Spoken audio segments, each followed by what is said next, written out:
In this video, we're going to take a look at the Layers panel.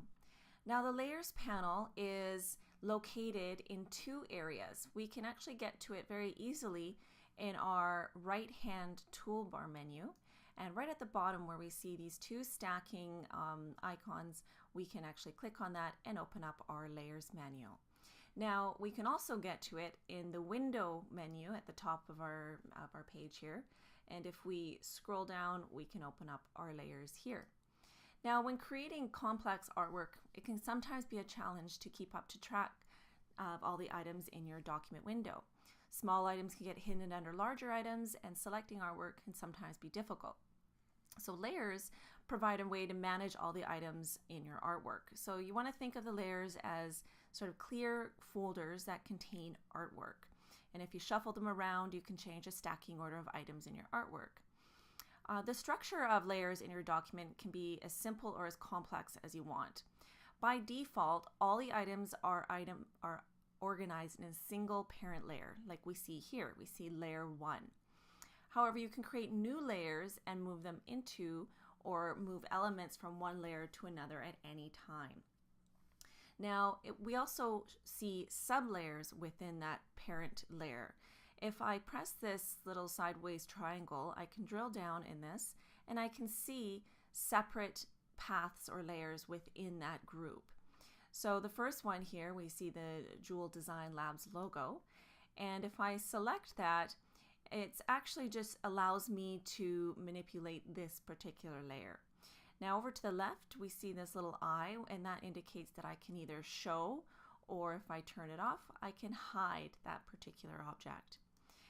To the right of that eye, we actually have an area that if we click in, we can lock that layer. So that layer will now be locked, and if I hover over top of it over here, I won't be able to necessarily be able to use that. Now, as you see the intro to the Layers panel text that I have here, it has been selected on my artboard. In my Layers panel, we'll see a little blue icon or square next to that. That's just indicating to me that that is the layer that is selected. Now, I can select that on my Layers panel here, and if I were to lock that, now I can see that that selection bounding box is no longer viewable. So we can unlock that. And the great thing about being able to lock and hide layers is if you're dealing with complex objects, you might want to hide or lock specific items so they don't get in the way of others. Now we can also hide and show the entire layers. So this layer includes two sublayers. Now if I hide the main layer, it will hide everything that's in there. So all the sublayers will also be hidden, as well as the lock icon. So if I were to lock my layer, my main layer, everything underneath that will be locked as well. Now in the Layers panel here, we have icons on the bottom, which allow us to duplicate or create a new layer. And we actually have to be on the main layer folder here. And all I can do is select create new layer, and that will create another layer. We can also delete layers with that little garbage can here just by pressing on the trash can. So another thing we can do with layers is name them, because when we're working with a lot of complex artwork, it's going to get a little confusing if they're all called layer 1 and 2s. So I'm going to go over to a document that I have here, and we have the Beach Day artwork, and this has one layer, but if I were to drill down this layer, we can see a whole bunch of other sub layers. Now within here we have groups. So as you can see, we're going to take a look at this ice cream cone here, and if I click on that, we can see that the ice cream cone layer is targeted in here. Now it's automatically called a group because I've chosen to group all of these objects at once.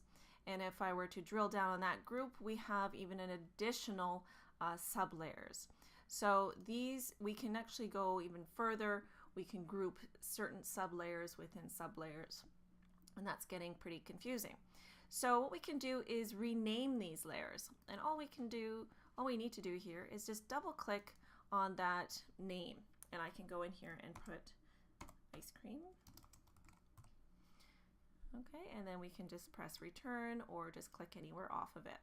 So we can do that with all of our layers, and with my layer 1 I can just name this as my artwork final, and we can rename all these as well. Okay. Now another interesting thing that we have with our layers panel is we have a drop down menu in the far right corner of our layers panel. Now if I select that, we have a lot of different options that we can do. We can also create a new layer within here. We can delete certain layers as well. And one thing at the bottom is panel options. So let's take a click on that. In our panel options, we can actually show different sizes of those icons. So right now we have them as medium. Now I can press large, and we're going to view a row size of quite large when I press OK. So let's go and say OK. And now everything has increased quite a bit. And so I find this actually a lot nicer to work with, and everything is spaced out quite nicely. And that again is in the drop down menu of our layers panel. Now let's take a look at this group that I created here for the ice cream. Now to create groups in your layers, all we need to do is select specific items. So I can see I have these 2 starfish here, and I want to make them a group of starfish. So what I'll do is I'll select my first starfish, and then I'll hold down Shift and select the second starfish. So we can see in my layers panel now we have this, both of our starfish is selected. And what I'm going to do next is press Command G on my keyboard, or right click and go to Group Layers.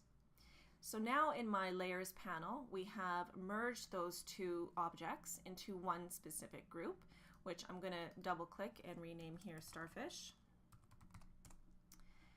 And if I drill down on that starfish group, we can see we have both of those groups within it. And even further, we have another group, and so forth. So we have a group of a bunch of circles, and then the path of that starfish. Now if you want to select specifically, let's say I only wanted to select all of those little circles in that starfish. I'm just going to zoom in here so you can see that easily. And I don't want to go back and select one by one. Well, if I try to click on those, we can either use my direct selection tool, and I'm going to have to click, and it might take me a while to select them all. Well, a lot easier route would be to go into my layers panel and find that circle group, and I'm just going to go over to the target and click on that target. So now I can see that only those circles have been selected, and that's how the layers panel really helps us to be a little bit more efficient with our artwork, and allow us to organize and select items in a lot easier fashion. So there you have it. In other movies, I'm going to show you more advanced features with our layers panel, but that is a nice basic introduction to the layers panel.